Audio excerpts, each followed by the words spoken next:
Hi everyone, welcome back to the episode of Out of Sight. I haven't done an episode in so long, what the helly? So we're with Solange and Anne. I think you've been on my podcast before, you have? Yeah, Okay, once. so do you want to reintroduce yourself? I'm Anne, I'm 25, I'm originally from Dublin, and yeah. And Solange, new to the podcast. Hello. Hi, I'm Solange. I am also 25. I am from Cape Verde, but I was born and raised in Portugal. Stunning. So we're going to talk today about like just being in your 20s and mainly I think friendships, because even us all becoming friends has been like a new situation, and I know for myself making friends in London was definitely difficult, so and I've definitely spoke to people that also are in the same boat. So should we go around and say how we all met? I think you two met first, right? Yeah, we did. You're good at telling the story. Okay, basically Anne and I are part of this traveling group called Out of Office Collective, which just connects young individuals that want to travel but don't know necessarily who to travel with. And we all just went to a theatre show.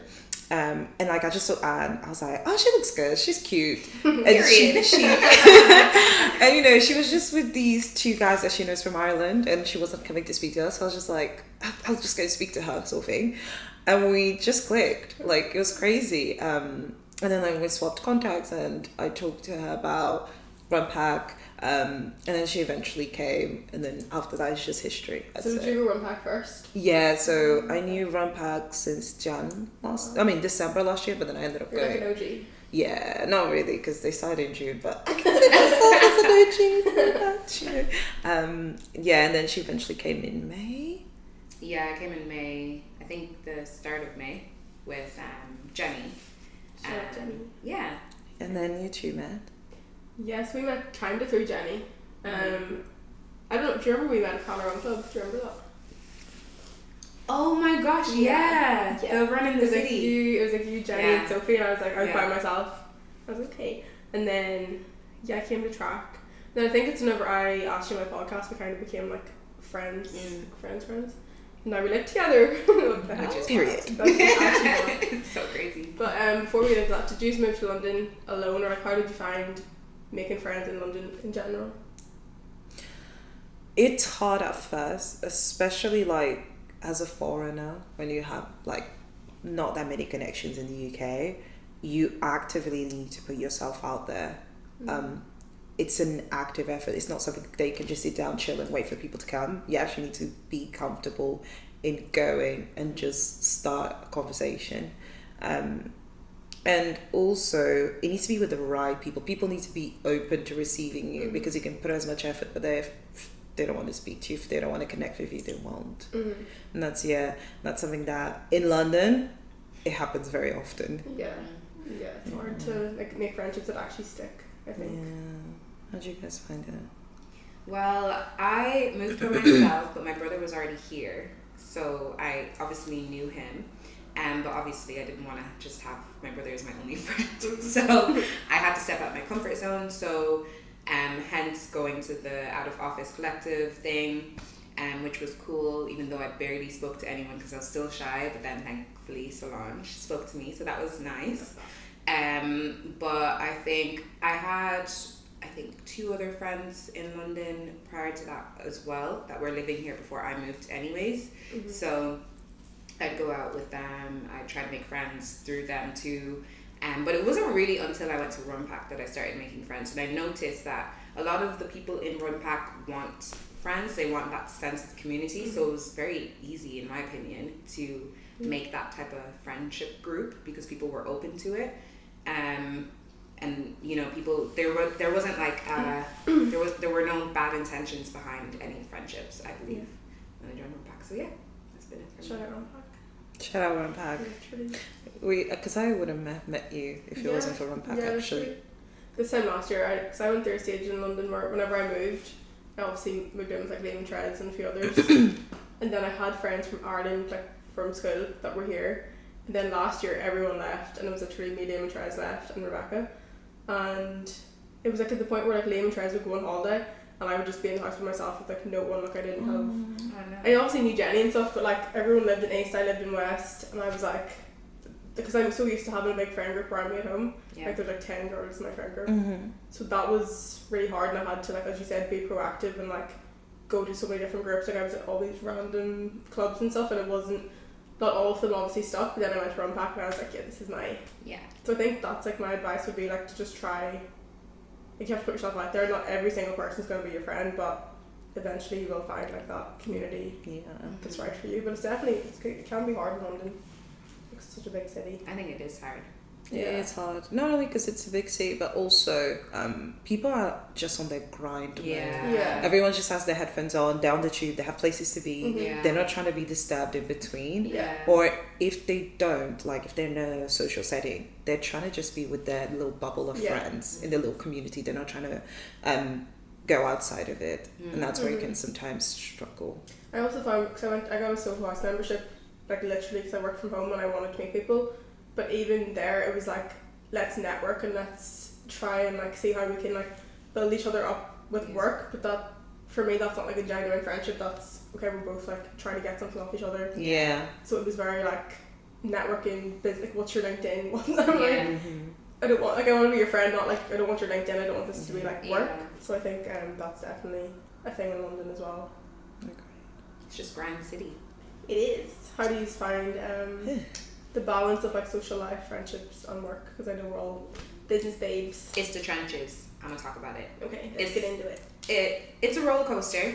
Sometimes I find it to be amazing, and you're always constantly doing stuff, and it's wholesome. You have people around you, but then sometimes I feel so burnt out. It's like 9 to 5, and then gym, and then friendships, and then it's someone's birthday, and then you have to make some event, and then someone's calling you saying, hey, you haven't spoken to me in 10 years, what's going on, and then family. I think it's a lot sometimes, and I think that's why you have to be so careful with the friends that you choose, because the worst thing is to be having a rough time, or you're overwhelmed, and then someone's belling your line saying like, what's going on with you? Where are you? Why did you disappear? Yeah, like it's like I'm trying to live life and not drown. No, I hear it. I definitely agree. I mean, it's not the easiest of things, like especially if you have people that are not in London that you try to keep connections with. So I think it's like you have to take some time of your week or month to just like do it. So what has worked with my friends back home is we try to do like every month an update. So we have a group chat, everyone just sends a voice note every month, like, and we're just like, this is what happened, and then that strikes a conversation, and it makes sure that we kind of know what's going on in everyone's life, so if they need help we can check in. And then like family in general, I try to call them once a week, so like that's like Sunday's job sort of thing. So I have like reminders that actually helps. Setting reminders of things that you want to do actually holds you accountable for it. It's the same thing as like you go to the gym, you have to go every day at like 6 a.m. and you get it done. I feel like it's also an active effort when it comes to your social life and your friendships in general. But you also have those friends that like, I don't mind if you don't check on me on a month or two. So those ones are maintenance friends. Which we love them. Because we're all out here trying to build something ourselves and surviving. But yeah, I'd say that's it for me. Yeah, I definitely have those friends from home where like some of them where I literally will talk to them like once every 3 months, but it's the exact same, which I love. I love those friendships where like you might not see each other, but once you do see each other, it's like no time has passed. But I think for me,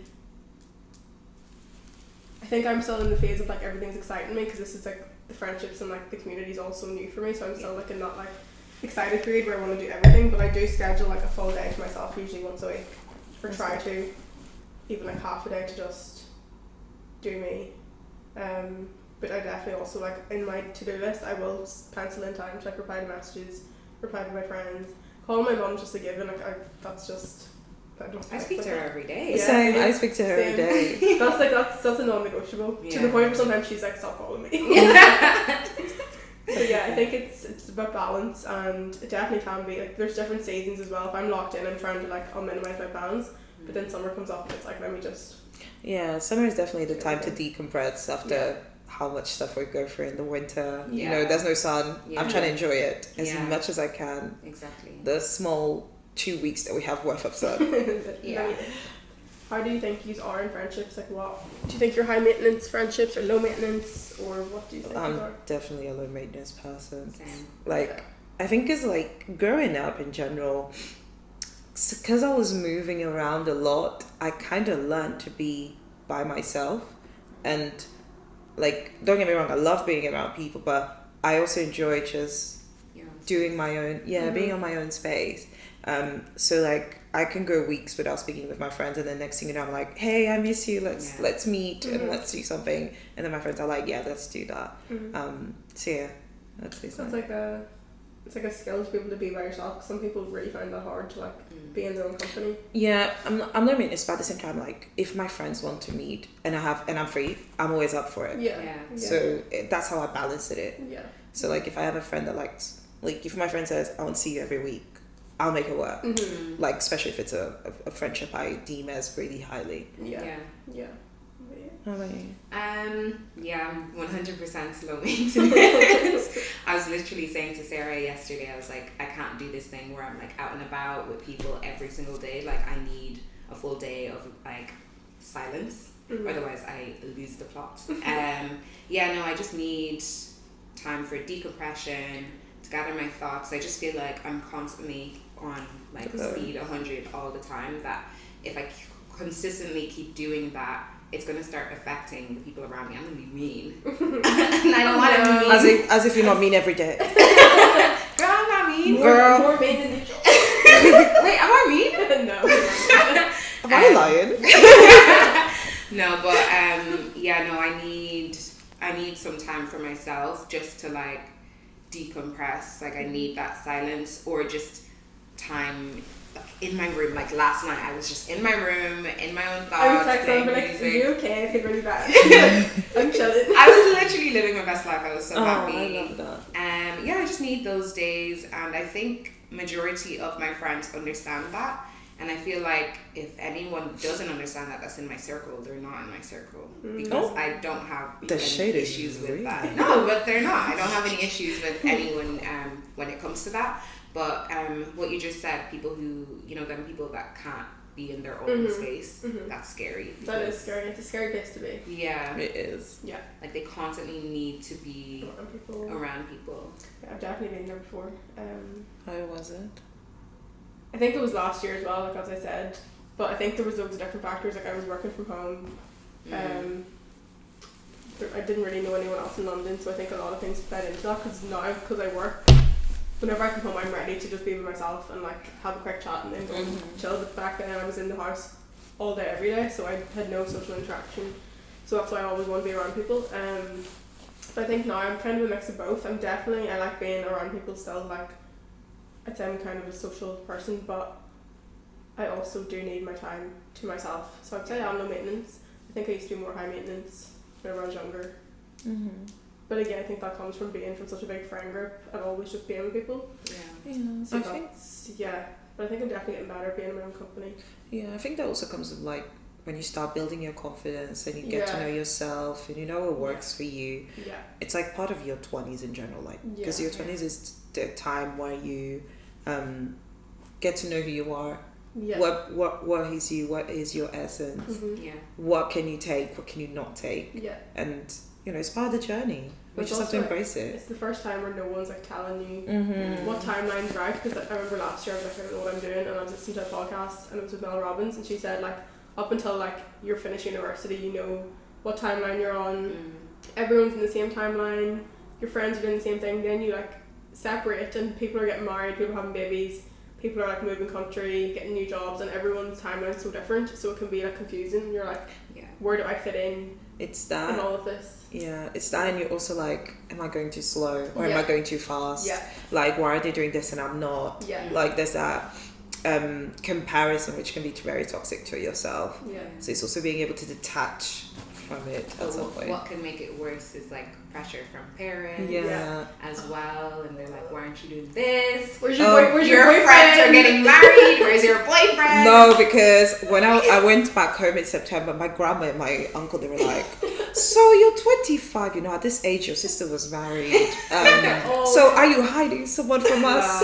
What's up? I was like, guys, just let me be, please. They don't understand that it's the trenches. Yeah. Oh I god. don't like to reaffirm that though, because yeah, I don't like to keep Yeah. saying that, because then I'm just telling myself that it's the trenches. I mean, there's good people out There there. is. We just Somewhere. haven't found them. But They're it's, hiding. It's the same as like what I said, we- like the friendships. Like you have to go through loads of like try loads of different things Yeah. before like that one clicks. I think that's kind of the same with dating. You have to. Yeah. Go, it's like it literally is a numbers game. Like unfortunately, it's not like the way it used to be where you meet someone, you like each other, and you end up together. I wish it was like that. Same. You know, your Same. girl's tired. How is everyone's dating life? Do you want to get into that? How's it? I'll let you start. Let me start. There's nothing there. Yeah, there's nothing much to it. I'm on Hinge. I hate Hinge. I'm just tired. Have I even been on a date this year? I don't even think so. Oh wait, no. I have. But was it a date? Was it Suspicious. Let me not throw shade. Depends what we're calling dating. Yeah, it depends what we're calling dates for real. Yeah, I mean, as I said, I'm on Hinge, but I would prefer to meet someone in person. I mean, when it came to like my ex, for example, I met him in person, and it was like more just like natural flowing. I hate this whole thing where you're texting and then it's like texting to phone calls and then phone calls to like, okay, are we going to see each other? And then when you see each other after all that time, it might just be wasted time because you don't actually like them in person. Yeah. But I'm practicing this thing to be more positive and not say all men are a certain way, and to also recognize where I fall short as well. That's one thing I'm trying to do as well. So I'm trying to work on my communication because I have a ghosting issue. And then you ghost people. Yeah. It's so bad. But like not even ghosting, like I'd get busy and like I would just forget like To reply. Yeah. So this is why you have to have the designated dating time, which is a term me and Therese have come up with for me. Oh, yeah. go on. Well, it was 40 minutes. So basically, Therese sent me this thing on Instagram with this couple that are together, and the woman said that she was on Hinge or dating apps, and she like gave herself 20 minutes a day, like just for dating time. So like she would reply to messages. She would have one date a week. So she dated, I think, for 14 months. And then met her husband at the end of it, and like they're still together, been together for years, are madly in love. But she said she had to literally like dedicate time, because obviously life gets busy and like it's so easy to forget about it. Yeah. But I've started doing that right. Just take a little bit of time in the day to reply to my messages.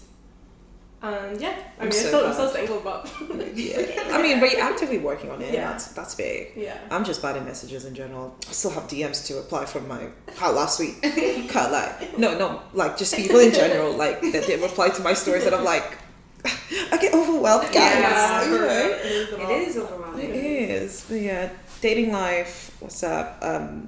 I've just now got back into dating. And Just you're like, doing it right. You are doing it right. thank you, girl. You're inspiring me. But like, so I'm on Hinge, on dating apps in general. I'm also just like easy to just go to people. Like, I don't mind going to a guy and just strike up a conversation in general. If like that's the looks or something like that. But I'm also taking it slow because I'm the kind of person, like, I don't like to speak on the phone. I don't like texts. Just take me out. Yeah. Let's not waste each other's time, because imagine I'm spending 2-3 weeks speaking like you just said, and then we meet up and the energy's not it. Nah. I'm also being very intentional about dating. I'm not trying to just be doing casual stuff at my big age. Why would I do that? You know. And then at the same time, the issue that I have in London, as a foreigner, yeah, not in a bad way, but like, people just seem to not want to be vulnerable and open up. Either that, or they're not ready to commit. God knows why. Or like they just string you along. Yeah. They don't want to communicate, and I'm like, what are we doing? People are in their 30s. Yeah. I think the issue is like they just don't want to commit. Yeah. Like There's so much option. There's so much. I don't know. There's like a trend. There's so much option. That's what it But looks there like isn't. because of the dating apps, because of what yeah. they're seeing on social media. But there isn't that much option. Like people are in, special situations with people and they just throw it away because they're like, oh, but I could get better, So or oh, true. this is not enough. Or I also think from experience or whatever, I don't know if it's even like delusional and believing lies, but it's like with some guys there's also this like certain things they need to have, this idea of like, obviously a guy wants to be a provider most of the time, but they've set like this high standard of what they need to be before they commit to someone. I'm like, that's just so long. You're meant to grow together and like evolve together. Like, I'm not perfect, you're not perfect, and that's fine. Like, why is this like invisible standard of where someone has to be at? I think it's because of like societal pressures. Yeah, it's this, that, and there's also like, you'll find a guy that then has everything, but they're not emotionally intelligent, or they don't know exactly what they want. And that's actually a recent episode that I've had, where it's like, you tell me, for example, oh, I want my person to be able to challenge me and be able to like make me a better person, but then I go to you and I communicate things that are not working, all of a sudden it's a problem. So I cannot win. So are you sure? So are you sure that's what you want? At the end of the day, because you ended up, how'd you say, like crushing their ego. But it's like, egos are huge. At the same time, you need to be able to, again, be vulnerable. Just let these things come to you, but don't take it personal, because at the end of the day, the person that you're seeing, they're not trying to be your enemy. They're trying to be your partner. They're trying to think of the best for you. And that's ultimately what I think some people, not just men but women as well, some people out there are not able to understand. They just think everyone's against them just because of one thing. I think as well, if someone's had one maybe bad situation, they've been hurt, the wall's just so high where no one's going to break it down. Like they're so guarded to the point where it's like this is going nowhere. And that's where short-term situationships arise. I can't do it biggest sign. What you get? That for me, so I've just kind of came out of something like middle of this year. I think as shitty as like situationships are, I think they keep repeating because there's something that maybe I'm not communicating from the get-go. So like I know in the last situation I didn't ask the question what is this until like 4 months in, which is ridiculous. Like for me now, it's like first date, what do you want, like what's your intention, and if the answer isn't clear where you're dating intentionally, then I don't want it. And like I've got so good at like cutting people off if we're not aligned, because why am I wasting my time? Why am I wasting 4 or 5 months of my life? I'm not getting any younger, like, do you know what I mean? Like I don't want to mess about, like, so I think although the situationships are a bit shit, I think they have to happen for you to be able to be like, okay, well now I'm so clear on what I want. I think that's where I'm at now. It's that, and be able to have a check-in every so often. So I like to do like after the first month, where do we think this is going? Like, do we like what we see? Is there anything that you'd like me to keep, and vice versa? And then like just every month, just be like, check in. But like obviously don't make it obvious that you're checking in, but just be like, this was good. How do you feel? I don't know why people are so scared. I used to be so scared to do that, or to like ask anything of like what it was. But maybe that comes from like maybe a lack of confidence back then or something. Like losing that person. Like I need this. Like, you don't need it. You don't need anyone. You need yourself at the end of the day. That's it. Yourself and God. Period. Wow. Well, maybe we'll come back someday. We'll all be sitting here with our man. You know what? We said that. Amen. The last podcast episode, and ever since then, it's just been turmoil. November. I mean, it hasn't been. I mean, you need to think that you were also busy from November on. You had Christmas. Then we had 75 Hearts. We had to lock in. And then after that, traveling as well. You were basically just now releasing, because you also got a new job too. Congratulations, obviously. Thank you. You know, so it's like you're just now settling. So now that you're getting used to it, now it's when you have the actual mentality and energy to put into dating, because again, at the end of the day, it takes a lot. And you can't get dating fatigue. I've had dating fatigue before where I've literally not talked to anyone for like 9 months. So I was so unbothered. That's where I feel like I'm. But that's fine as well. Like you don't have to. Yeah. Because forcing it to make it feel like it shouldn't feel like a chore. For me right now, it feels fun. But I've been in the place where I'm like, I couldn't think anything worse. That's fine as well. Same. I've gone years without dating as well, because I just wasn't on the headspace for it. But yeah, I think once you feel excited for it, you'll just enjoy it. Like that's where I am right now. Must be nice. Can't relate. You'll get there. Yeah. No rush. Your man will come. you never know whenever you're in this period, because they always say sometimes whenever you're not looking for it, it will appear as well. Yeah. So, yeah. And everyone's timeline's different, and everyone, like, there's a reason why. I just believe that I've waited this long. My man is going to be amazing. Like, I have that belief. Like, there's no way I've waited this long for him not to be. And also, another thing, because I would say our standards are pretty high, and we value ourselves quite high, so the dating pool, because our standard is high, is smaller anyway. The dating pool is minuscule for us, because realistically we could have people if we wanted to, if we were willing to accept the bar. That's actually very true. That is true. So yeah, that's why we're single. I hope so. let me dream. Yeah, literally. 75 hard. Oh yeah. How did we all find? Should we explain what that is first, in case anyone doesn't know?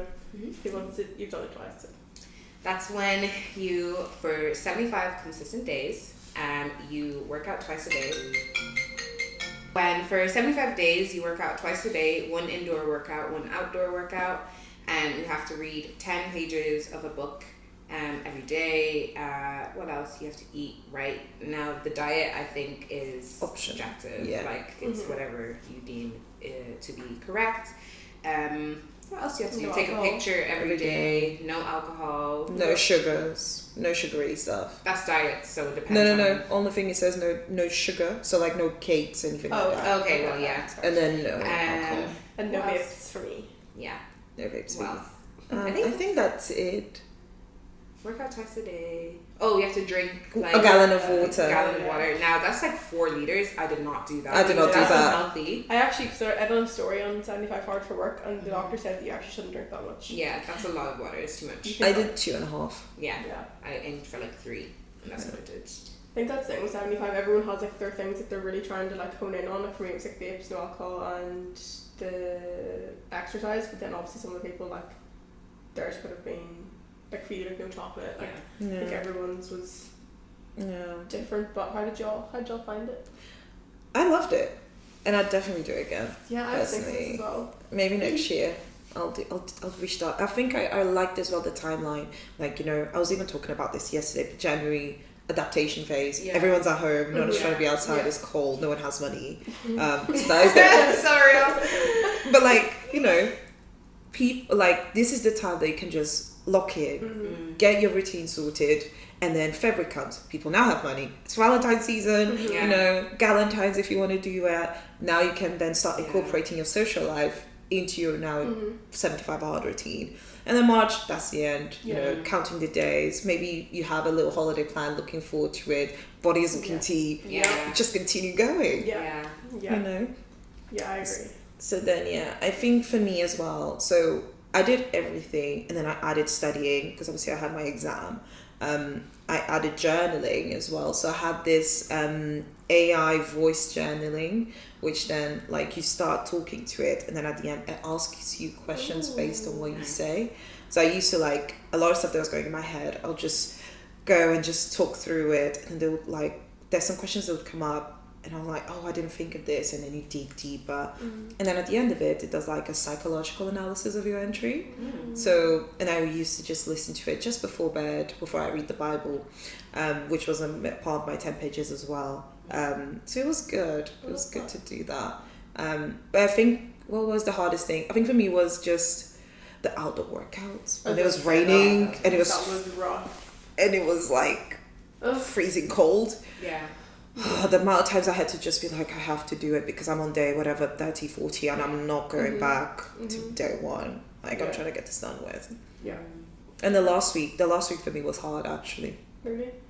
Yeah, because I was just, I think to me I was just done with it. Yeah. Tired. And it's like, oh, I still have 5 days worth of this. Could it just not be the last day? Yeah, no, I hear that. How about you? I done 75 soft last year, but I kind of took the piss. Like I wasn't really doing it seriously. So this for me was a big step up. I think the first week or two. I think for me because no vapes. Like whenever I said I was addicted to vapes, like addicted. So that for me was like a full like detox. I'm so proud of you, by the way. Thank you. That's hard. Yeah. On top of like everything else, but I was like, right, if I can get through the first 2 weeks, then I'm fine. And like after that, I was great. Like I was crying the first 2 weeks and stuff, but then after that, it was just like normal. Anyway, I was crying. Not the crying. No, honestly, if you read my journal, it was just I want to vape in like big capital letters. The whole time. days. Yeah, I swear. God. But it's so crazy how big vapes is in our generation nowadays. If anyone is watching and doesn't vape, never start because it's not worth it. It's crazy. It's not worth it. You don't know what the side effects are long term. Like, because it's such a new thing, and you also don't know what actually goes into it. Yeah. You're literally like, it's a battery. It's a literal battery. It's scary. You don't know how that interacts with chemicals too. Crazy. Yeah. So after that first initial period, it actually was fine. I think once you start seeing like, you feel different. Like I felt so good because I wasn't drinking for a start, and like no takeaway, no McDonald's, which again I loved. And I just started feeling like very like light in my body. I felt better. My sleeping better. My skin was glowing. I was like, what the hell? I mean, so, it still is. Thank you. Period. But it's mad when you take away all those things and you're like, oh, okay, so these actually probably aren't great for me. Yeah. And yeah, then it was just routine. It became my normal routine really quick. It was just a non-negotiable. The outdoor walks were hard, especially because I lived in Alien back then, and like scary. The environment's not great. But yeah, no, I liked it a lot better than 75 Soft. Also was training for a half marathon in between it, so I think that split up like the gym. And also I think for people doing it, having like a goal, so obviously being able to do like, pull-ups or getting better pull-ups for me was like a big goal of mine. So being able to have that thing of why I'm going to the gym rather than like I have to go helped a lot as well, like setting little mini goals. And what else? I think there was a few times whenever I was like, oh, life's too short, like I was at the Brit Awards and I couldn't drink. I wanted to just have a glass of wine and like relax, and I couldn't, and I was like, I wouldn't do this long term. Like it's not a long term sustainable thing. But yeah, I enjoyed it. I'd definitely do it again, and I would probably recommend people to do it, like just to like get some habits and like goals. I agree. And discipline as well. Yeah. How are you on? I didn't enjoy it at all, actually. That was the second time that I did it. First time, both of them were quite similar in terms of like discipline. I just got it done.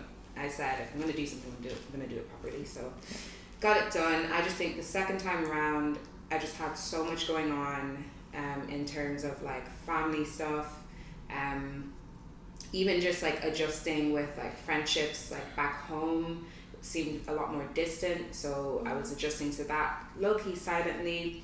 A new job, figuring out I need to move, but like all of these things were just like accumulating little by little, and I was just like, it's just a lot going on, and I kind of used the 75 hard to like distract myself out of all the issues I had. I was just constantly like every day felt like I was on overdrive, but I also said at the end of the 75 hard that, you know, I feel like I wouldn't have successfully gone through all of that if I didn't have the 75 hard. Like with the 75 hard every day, I was reading my Bible, I was eating correctly, I had no alcohol, I was going out on walks, which is really good for my mental health, and I do that before work, so, you know, I didn't have any excuse after work, you know. And then obviously I was in the gym consistently, so I was taking care of my body, and I was doing the right things. I had like a healthy-ish coping mechanism, so I wasn't doing things that I shouldn't have done, because I wasn't like stress eating or binge drinking, you know, things like that. And yeah, my sleep was really good, but when I was really stressed, my sleep wasn't great, so I was like getting like 3 hours of sleep and then just like going through the week and my days and blah blah blah. But I did travel. I took some time, went to Doha with my brother, which was really nice. And then like the week after that, I started a new job, and that was actually the worst, because I feel like if you start a new job without anything going on in the background, it's intense, because obviously you're learning and it's just everything is new. So to add the 75 hard on top of that, oh my god, I remember that week was the worst week of my life. I remember I was like, I might just quit.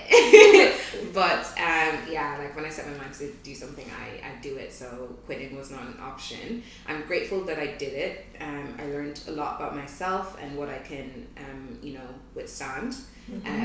I also learned about how I'm able to take myself out of situations that I just have no capacity for. Like I used to be like, I still think I'm low-key still like a people pleaser, but the 75 hard taught me to be like, have conversations like, I don't have time for this. I'm sorry, like, Yeah. that's your Don't own take the issue. BS. Boundaries. Yeah. Exactly, yeah. Started I setting think you're quite good with boundaries. boundaries. Yeah, now. Yeah. Before the 75 hard, I was not good with Yeah. boundaries. So, like, I was serious Yes, people man. pleaser. Yeah, exactly. Yeah. So yeah, I found it quite rough. As it got to the end stages, it was fine because obviously once you get there, it's like you're in the routine anyways, and it is what it is. It's fine. But yeah, would I do it again? I say no, but knowing myself, I probably would. I kind of feel like it might be like a once in a year type thing. Yeah. Just to get myself in Stop that it. routine and in the proper mindset that I should be at. Learned a lot, listened to Mel as well. Let them. Let Have them. you read that book? So good. That was really good. And the Bible as well. I was really deep in my Bible and gospel and watching my sermons and stuff like that. So that was really good. Just didn't enjoy it this time around. I'm not gonna lie. I'm gonna be so honest. Like, it's great. It is great. And yeah, there were times where I'm like, oh my God, like, I look fantastic and I feel fit and I was lifting things. I was able to do like my pull-ups properly and everything like that. But aside from that, those are just add-ons. Those are, bonuses of doing the 75 hard. Aside from that, my gosh, I was tired mentally. Not gonna lie. It's called hard for a reason, like it is. Yeah. It definitely pushes you. And it adds an extra layer of hardness because it's not like you're an influencer and you're at home 24/7 Yeah. and you actually can manage your time. No, we have a 9 to 5. Yeah. We need to work around it, Yeah. and it's not like work is not going to be there the next day. Yeah. And everything else they have in between. Yeah. So yeah, I was gonna say. So what were your results on 75? Yeah. Well, I'm gonna start with saying before I went into the 75 hard, I mentioned that I didn't want like a physical result out of it. Yeah. I mean, the physical is a plus. Got the abs. It was not the aim. Yeah, that wasn't the aim. That's just the bonus from it. But in terms of results, it was more like mental clarity and being able to set my boundaries. With people and just growing mentally. I think that was it.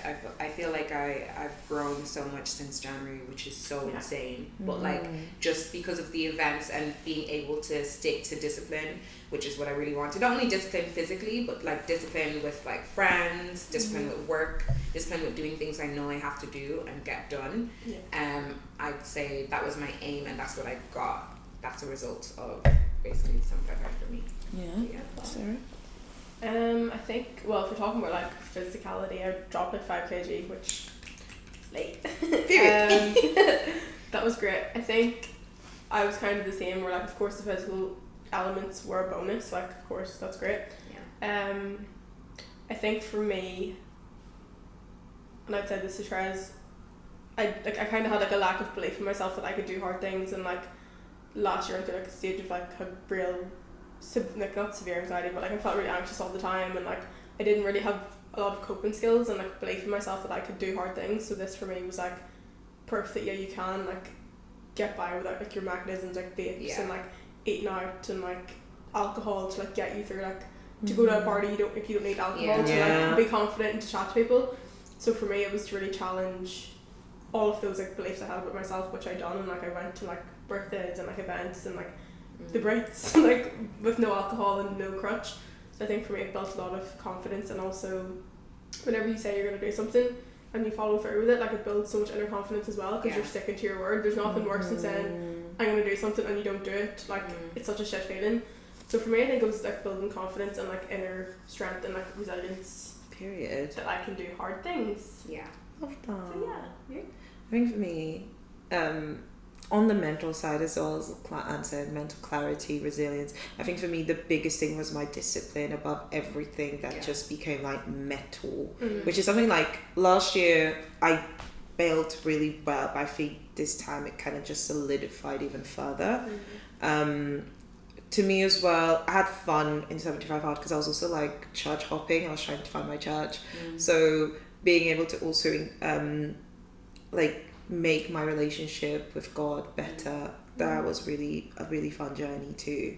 I also dropped weight. I dropped 8 kilos, which was even unintentionally, but we were just there grinding, I think as well, as you said, being able to go out without drinking, and also looking at the room when people are just having alcohol and how They look lost. They look lost. Yeah. And you're just there so vividly looking at what they do and how they behave and their body language and all this stuff. It was very eye-opening. Not that I have no drinks since, but it was a very good learning curve. And it's like, now I'm like being able to choose when to drink and when not to drink. When can I let myself loose? When it's like, oh, I can't be bothered. I actually gained the fact that I used to be a night owl and I used to struggle a lot to wake up early. Now, light work. I wake up at like 7, 8 on the weekends, like easily. I'm able to wake up at 4 a.m. if I need to go on a run, but just before work, go to the gym. And that's something I think I will stick by 75 hard, and probably next year will be much easier at the beginning stages because I already had that as like a base, pretty much. Like going to bed early, chef's kiss. I love it. Best thing ever. Listen, 10 p.m. Whew, I'm ready to sleep. You know, one thing that I learned from the 75 hard, just from how I developed as a person, you know, discipline and stuff like that.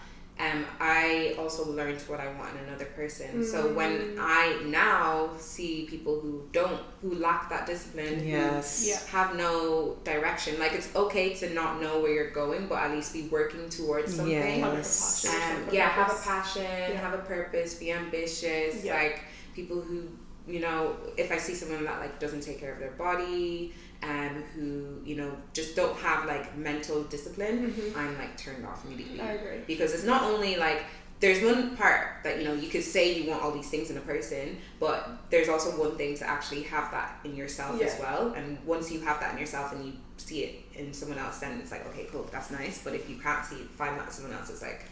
because you don't also put like this much work into yourself. Because if someone isn't on that level, like similar levels, then you kind of have to pull them up, which also takes energy.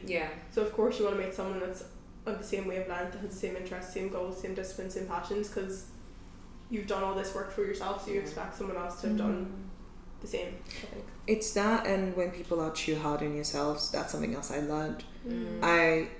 I'd like, whilst you have that discipline, but also be compassionate back to you, because life is hard. You're not going to get things right all the time. So being able to also sit down with yourself and be like, it's okay. We'll go again tomorrow and keep it pushing. And that's fine. I think I find that hard sometimes. Maybe like I think it's not even, not that I'm hard on myself. No, I am. I think I find it hard to process my wins. You know, let's say someone's like messaging you, like after 75, people have been like, oh my god, you've done amazing. For me, it's hard to process. That sometimes I'm like, I'm like, I okay, what's next? Literally, that's a bit mid. I can do better though. Like, that's where my mind goes. Same. I feel like it starts from it starts from celebrating the small things. So it's like, for example, you lost 0.1 kg, 100 grams, it's a win. A win is a win, as they like to say it. That's so true. You didn't eat that one chocolate, that last little cube of chocolate, that's a win. You need to start doing the small things, and then as you do the small ones, it just goes up from there. That's so true. Like, I do that. To be fair, I didn't used to be like that, but I just started doing that. And this is why when people like compliment, I'm like, oh my god, thank you, I'm such a girl. It just makes it so much easier to also accept the good things that come from other people if you also say it to yourself first. I think that's why they say fake it till you make it as well, because after that, no one can actually shake you. And you have to back yourself, like you have to back yourself for like everything. Right, that's where we're work on that. I can help you guys. Please do. How did you find? Because a lot of people even were saying to me like, oh, after 75 you're gonna just go back to like what you were before. How did you stick on like routine and like keeping up the momentum after? Because it is hard to like do that, but I think we've all done pretty good. Mine was a journey, because like I travelled right after, came back, had to basically put my head on my books for my exam. So it was good because I had the discipline to just study through it, but then it meant that other things in my life were suffering. So like the gym, for example, had to suffer in some way because I didn't have time after work and hours of studying to go and do it. But one thing I did is I always had space for runs. So I used to wake up at like 4 a.m, do a run, go home, change, be in the office at 6, study, work, and then be in the office after that again just to finish studying altogether. So I think that's one thing that 75 allowed me, is just like, just lock it in on something else. Yeah. Although like my friends knew as well, so they saw I was like quiet. But I think now that I'm done with studying and like training for the Hackney half, it's much better. Like this week, the gym, chef's kiss. Your girl was on it. Yeah. But now we need to work on the birthday party that we have to put the work in. Food wise, it hasn't changed. I'm pretty much the same. I'm not the type of person as well that drinks alcohol outside of a social setting. Like I don't drink wine at home. It's not for me. I still drink plenty of water. What else is there? I'm still journaling. I'm still reading the Bible. I'm still going to church. Like that hasn't changed. I still weigh myself every day. Yeah, same. It's something that I created a habit in 75 Hard, just to be able to look at the fluctuations. I think the only thing that I might have not done just yet is the alcohol. Like after 75 I was like, let me let loose for a bit, I haven't done this in a while, but now I'm like, the feeling that you have the next day, not nice. It's not nice. And that's one thing I miss from 75 Hard, being able to wake up and be like, okay, time to go to the gym. Yeah. I'm good to go, even though I went to bed at 3 a.m. and then I was up by 8. Yeah. I need that back. Yeah. That's the only thing. Yeah. What about you? I think because I went straight into training for the London Landmarks, that helped because I had something else I was working towards. But then after London Landmarks, I kind of let the reins go a bit, and I did put on like 2 kg, which pissed me off. But it's back, it's off again. And then obviously at Hackney, so I think because I had things planned in, it helped me stay consistent with my running. Like running was always like a non-negotiable. The gym did kind of slip a bit because it's hard to like train for a half marathon plus go to the gym every day. But I finally got my routine back this week, which is great. Nutrition wise, I think the past 2 weeks I've been back on it. Again, it's hard to like, because you're trying to carb load, you're trying to like balance everything. So that's getting back on track. And what else? The alcohol thing I do agree with. I do miss being able to go out sober and come home and like feel great the next day. Because I think, alcohol me just sometimes doesn't work. And what else? The vapes, haven't been back on vapes. I mean, sometimes on nights out, but I haven't bought. But we haven't stopped. We have to stop that. Okay. Yeah. No vaping altogether. We don't smoke over here. Okay. It ain't healthy because Oh, we're she not trying mentioned to. me. Because we're not trying to have cancer. So true. Yeah. Shit. I've seen some crazy TikToks of young teenagers fucking hospitalized, really like collapsed really, lungs. like either that or like they even passed away. God bless them. But at the same time, or like they just have this weird disease that no one knows where it came from, and the only thing they can explain is the vapes. Let's not put ourselves there. Okay, not even night out anymore. We're Not stopping even. that. No, And no cigarettes either. you don't need it. So true. I didn't Like- need it for 75 minutes. Why do I need it now? Because like even if you say you do it for the sake of like relaxing. There's other ways to relax. Yeah, true. We did the sauna and the cold plunge. Wasn't that relaxing? Yeah, that was. Make that your vapes. Okay. Okay, no more vapes nights out. Yeah. But we haven't went back to full-time vaping, which is good. Full-time vaping, that's crazy. I used to full-time smoke as well. Girl. Yeah, I know. Anyway. No, because the I've seen past some is in the people. past. I've seen some people with like those block vapes. I'm like, how? Yeah, my friends have them big chunky ones. I'm like, how, guys? Chimneys. Yeah. Jeez. Lol. Yeah, but How about you, Anne? yeah. I think in terms of like gym and stuff, it's the same. I mean, she's a gym girl, period. Yeah, I was in the gym before 75 Hard, so that's not necessarily a challenge for me post 75 Hard. One thing I've learned about myself is I have an obsessive character, if that makes sense, personality. So, for example, with 75 Hard, I made it my whole lifestyle, and there's not really like balance. So what I've been trying to do post 75 Hard is find balance in things, and also to let loose, be nicer to myself and have fun and be in the moment. So when it comes to, if I want chocolate, I'm gonna have my chocolate. Like we were talking last week about how we want to lock in and how we want to blah blah blah blah, and I was like, I'm still gonna eat my chocolate if I want to eat my chocolate, Yeah, right? you should. Because at the end of the day, I'm still going gym 4, 5, 6 times a week if I need to. I run track. Like, I have my set schedule for the week. I know what I'm going to get done and I know what I want to do. And if I get that done, that's fine. In terms of alcohol, I don't think I drink that much. I don't like the casual wine drinking, so I don't do that like at home with dinner or something like that. So that's crazy. You think it's crazy? I don't think it's crazy, but like for me, I just could never imagine just having my dinner with a glass of wine. I think for me, it's like it wasn't something that we did at home. Yeah, personally. Same. Yeah, same. Yeah. So it's like, yeah, I suppose it depends if being like upper. unless it's like a special occasion, like for example, when you guys moved in, I brought wine. Yeah. That's a special occasion. Yeah. Let's drink for that. Yeah. But that doesn't mean that every time now that we see each other, there needs to be a wine. This is actually wine we're drinking right now. Yeah. It's been fine ever since. I still have my set schedule. I still wake up early, so that's just because I have my routine, everything else falls in place. Yeah. Like, obviously sometimes I break my routine and I stay up or I'm out or something and I have alcohol or whatever. That's needed. But it's like not an everyday thing or an every single weekend thing. It's once in a while, so that's fine. Yeah.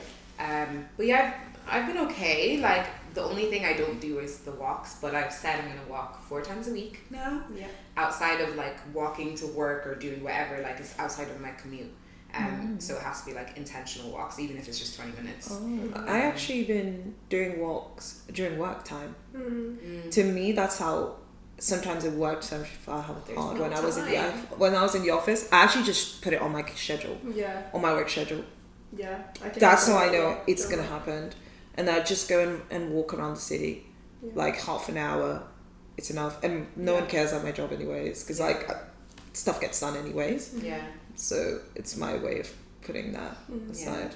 How do you find being like a business work girl? How do you find that? I'm adjusting. I find it rough. I'm tired. I can't lie. Can I just be a housewife at this point? Like, I'm grateful for the opportunity. Like, this is where I wanted to be, which is great. Yeah. But at the same time, I've realized, especially over the past few weeks, that I'm still learning and I'm still adjusting, and it's hard, and it has to come with setting boundaries, obviously respecting your time, respecting whatever your company's time as well, and setting goals and hitting them and working hard to hit them as well, but also being able to find balance. Yeah, it's hard. Yeah. It is hard. Yeah, it gets easier, trust me. From someone that's been at a current place for 3 years. Yeah. Like, I think if you don't do it from the beginning, it becomes harder to let it go. But also don't feel bad for doing what you gotta do to make sure you're fine. Yeah. Like, you're paid for certain hours. Yeah. Do those hours, and that's enough. You're not paid. I know, that's why I'm telling you. Don't do any extra hours, because in your contract it says you're not paid for overtime. Exactly. You're not expected to do overtime. You're expected to do your hours, and that's it. Work can wait. Your life doesn't. Time will pass. That's the smallest of things we have, and we lose every day is time. So make sure that you're using it to do the things that you love, the free time that you have. I agree. As in 5:30, shut down the laptop. Yeah. It can wait for next day. Yeah. They're not gonna die. I'm so bad with that. Yeah, you are. That's why you need to see. That's why you need to put an alarm and go by it. Because there's just not enough time to get what I need to get done.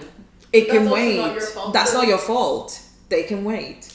You're doing what you but can do. But then how do things get done if the same way that you went to your manager and you said it was the trenches, you go back to your manager and say, I have too much. Yeah. Or even just book stuff after work.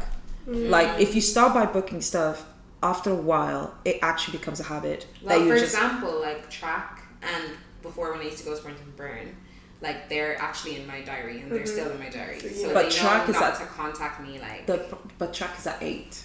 Yeah, I know. What time do you need to clock out? 6. So why don't you book something for 6? Yeah. Do you know? Or like 6:15. Yeah. So you have some time to leave, or 6:30. Yeah. Because then it forces you to then actually close your laptop. Yeah. Like, for example, track to me helps because on Thursdays I'm always in the office and they always want to go for drinks. I'm not trying to drink. So my excuse is I have to go track. So I need to go home, pick up my stuff and change, and then go to track. So that forces me 5:30, I need to be out. there's no other time. It gets easier, honestly. And I think the thing that you'll enjoy in your journey is as you develop and you grow professionally, you'll see people will naturally come to you and you'll actually have the answer to things. And that's the thing, like, yeah, I love that. I've been enjoying lately. People come with questions like, oh, this is it, darling. Yeah. And like, you'll be able to be a leader and guide them. And I've been loving this lately. So we'll see where it takes. But I think also at the same time, it makes me realize that like it's something I don't want to let go, work in general. Because you know how some people, once they find a person and marry, they're like, oh, I just want to be a mom, take care of the kids, and, you know, just don't want to work anymore. I know I'm the kind of person that I will still want to work and develop myself professionally. Yeah, we talked about this last week. I think for me, my job, and like, because I love what I do so much, no matter if my husband was a millionaire, I'm not giving up my job. Like, I'm just not. Like, it's my passion, it's my purpose, it's what makes me want to get up in the morning. It's my calling, so I'm not gonna give that up. Even if it's part-time, because if you have kids, even if it's a part-time thing, fine. But I think it's so important to have your own thing. Even if you're like super in love with this person and that is your person and that's your person 100%, I think it's so important to have something for yourself, to have some source of income for yourself as well, because at the end of the day you never know. But like, even just for brain just power, for your own like literally your mind, like you need something that's your own, something that you're proud of, something that challenges you, and something that you're working towards and you're working at. Even if it's not like a 9 to 5, even if it's like a passion project with something that's yours, I think it's even stuff outside of your 9 to 5, outside of your work, just have your own passion of the things that you want to do. That's important too. I think that's what I've been thinking about recently. I said that too. I love my job, and I think I've got my work-life balance quite down to a T. Like, I don't really feel burnt out or nothing with work, which is great, but I think I also don't like the idea of being capped in a job at like a certain salary or like a certain, obviously companies can only give you a certain amount of money. So I think for me, I've started been thinking about having like a little business idea on the side. Don't know what it is yet, but I want to have something that's like mine, separate from my job as well. Just having that like extra income. And also, like I said this today, and there's so much opportunity and there's so many ways to do things now. Like, we're literally, I agree. There's so much information and knowledge out there, so I think I kind of want to push. Because I do have that extra brain space as well. Because my job doesn't burn me out, so I think you might as well. Gonna work on something. Who knows? People give me ideas, please. We'll try our best. What has been the best thing that has happened this year so far? Moving in with Sarah and Therese. That's been amazing. And I noticed, I'm going to keep it positive, so I'm not going to say something negative, because I was about to say something negative about myself. But what I noticed that I found really great about them, and even Liam as well, is that they really they talk about the positives. They talk about like how to grow. They talk about what their wins are and what they want in life, even if it's a small goal or a big goal. And I love being surrounded by that energy, because I